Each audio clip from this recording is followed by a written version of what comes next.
দুনিয়ার সবথেকে সহজ পদ্ধতিতে আপনাদেরকে আজকে আমি কেক বানিয়ে দেখাবো। আর এই কেক বানাতে কি কি উপকরণ ব্যবহার করলাম সেটা আপনাদের সাথে শেয়ার করব। তো দেখতেই পাচ্ছেন আমার কেকটি কতটা পারফেক্ট হয়েছে। আর আমার মতো এরকম পারফেক্ট কেক যদি বানাতে চান তাহলে অবশ্যই আমার ভিডিওটি ফলো করবেন, তাহলে আপনারাও এরকম সুন্দর পারফেক্ট কেক বানাতে সক্ষম হবে। তো বন্ধুরা, আমি এখানে আজকে 2টি ডিম নিয়েছি। আমি কিন্তু কেকটা একটু বড় করে বানাবো। আর চায়ের কাপে মেপে মেপে কিন্তু আমি এখানে চিনি ব্যবহার করব। 2 কাপ চিনি ব্যবহার করছি। এখানে 2টা ডিমের জন্য 2 কাপ চিনি। আর 2 কাপ চিনি এইভাবে দিয়ে এখানে কাঁটা চামচ বা আপনাদের যদি ইলেকট্রিক গ্রেটার থাকে বা হ্যান্ড উইক্স থাকে তাহলে সেটা দিয়ে আপনারা বিট করে নেবেন। আমি 2টা কাঁটা চামচ একসাথে করে এইভাবে বিট করে নিলাম।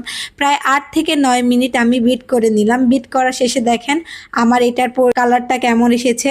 এইভাবে বিট করে নেওয়া শেষে ভ্যানিলা এসেন্স ব্যবহার করবেন। তারপর এখানে স্বাদমতো লবণ ব্যবহার করবেন। আর মিষ্টি জিনিসে কিন্তু তারপরে লবণ ব্যবহার করলাম। মিষ্টি জিনিসে লবণ ব্যবহার করলে কিন্তু মিষ্টির যে পরিমাণ সেটা ঠিক থাকে। আর তারপরে আমি রেগুলার যে সয়াবিন তেল আমরা রান্না করি সেটা আমি এখানে 2 কাপ ব্যবহার করলাম। 2 কাপ রেগুলার সয়াবিন তেল ব্যবহার শেষে এটা ভালোভাবে মিশিয়ে নেবেন। এখানে ওভারবিট করা যাবে না, ওভারবিট করলে কিন্তু কেক ভালো হবে না। এজন্য আলতোভাবে এখানে আমি আবারও একটু নেড়ে নিলাম। এখানে নেড়ে চেড়ে নিয়ে দেখতে হবে কোনো দানা আছে কিনা, চিনির কোনো যেন দানা না থাকে সেই দিকে একটু লক্ষ্য রাখতে হবে। পারেন এখানে আমি 4 চামচ লিকুইড দুধ ব্যবহার করলাম। যেহেতু 2টা ডিম ব্যবহার করেছি এই জন্য 4 চামচ লিকুইড দুধ ব্যবহার করলাম। গুঁড়া দুধ আমি এখানে ব্যবহার করলাম। গুঁড়া দুধ ব্যবহার করার জন্য কেকটা খেতে কিন্তু আরো অনেক মজা লাগবে। আর তারপরে শুকনো উপকরণগুলো এখানে ব্যবহার করলাম। এখানে আটা, ময়দা আর চাউলের গুঁড়ি আছে। তারপরে এই যে 1 চা চামচ আমি বেকিং পাউডার ব্যবহার করলাম। দেখতেই পাচ্ছেন এখানে 1 চা চামচ বেকিং পাউডার নিয়েছি।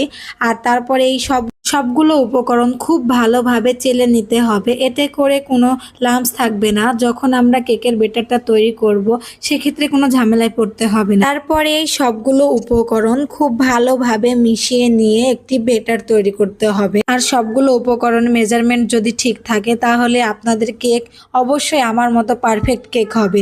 আর একটা স্প্যাচুলা নিয়ে কেকের ব্যাটারটি খুব সুন্দরভাবে রেডি করতে হবে। দেখতেই পাচ্ছেন কতটা সুন্দর হয়েছে। আমি খুব সুন্দরভাবে চামচের মাধ্যমে আপনাদেরকে দেখাচ্ছি। দেখেন কতটা সুন্দর হয়েছে। এই ব্যাটারের ঘনত্বটা কিন্তু একবার পারফেক্ট হয়েছে।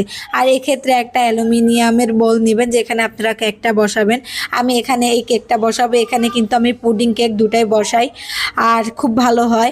এখানে বাটার বা রেগুলার যে সয়াবিন তেল আপনারা খান সেটা এখানে ব্রাশ করে নেবেন। আমি বাটারটা ইউজ করলাম। বাটারটা ইউজ করার জন্য কিন্তু কেকের যে স্বাদটা এটা দ্বিগুণ বেড়ে যায়। তারপরে এইভাবে যেখানে কেক বসাবেন সেই পাত্রটিতে একটু ওপর থেকে এভাবে কেকের ব্যাটারটি দিয়ে দিবেন।